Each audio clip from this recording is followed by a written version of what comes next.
അസ്സലാമു അലൈക്കും.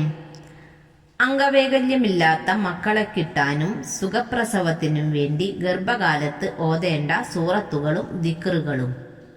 സൂറത്തുൽ ഇൻഷിഖാഖ് എല്ലാ ദിവസവും മഗ്‌രിബിന് ശേഷം പതിവാക്കുക. ആദ്യത്തെ 5 ആയത്തുകൾ ഓതിയ ശേഷം അത് വെള്ളത്തിലൂതി കുടിക്കുക. സൂറത്തു ശംസ് ദിവസവും ഓതുക. സൂറത്തുൽ ഹാക്ക ദിവസവും ഓതുക.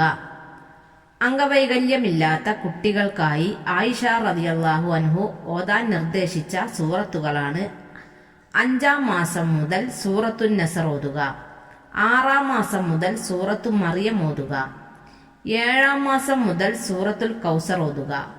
ഇത് കുട്ടിക്ക് പ്രവാചക സ്നേഹം വർദ്ധിക്കാൻ കാരണമാകും.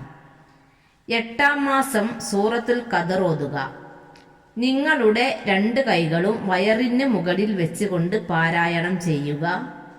ഇത് കുട്ടിക്ക് ഉമ്മയോടുള്ള സ്നേഹത്തിന് കാരണമാവും.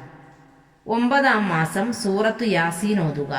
അത് നമുക്ക് രക്ഷയാണ്. സൂറത്തുൽ വാഖിഅ പതിവാക്കുക. സൗന്ദര്യമുള്ള കുഞ്ഞിനു വേണ്ടി സൂറത്ത് യൂസുഫ് പാരായണം ചെയ്യുക.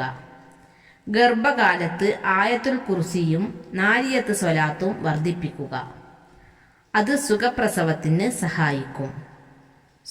സുബ്ഹിക്കും മഗ്‌രിബിനും ശേഷം ദുആഉൽ കർബ് ചൊല്ലുക. 5 വക്ത് നിസ്കാര ശേഷം അസ്മാഉൽ ഹുസ്ന 1 തവണയെങ്കിലും ലാ ഇലാഹ ഇല്ലാ അൻത സുബ്ഹാനക ഇന്നി കുൻതു മിനൽ ളാലിമീൻ എന്ന ദിക്ർ 10 തവണയും ചൊല്ലുന്നത് നല്ലതാണ്. ഉറങ്ങാൻ കിടക്കുമ്പോൾ അസ്മാഉൽ ഹുസ്ന ചൊല്ലി വയറ്റിൽ ഊതുക.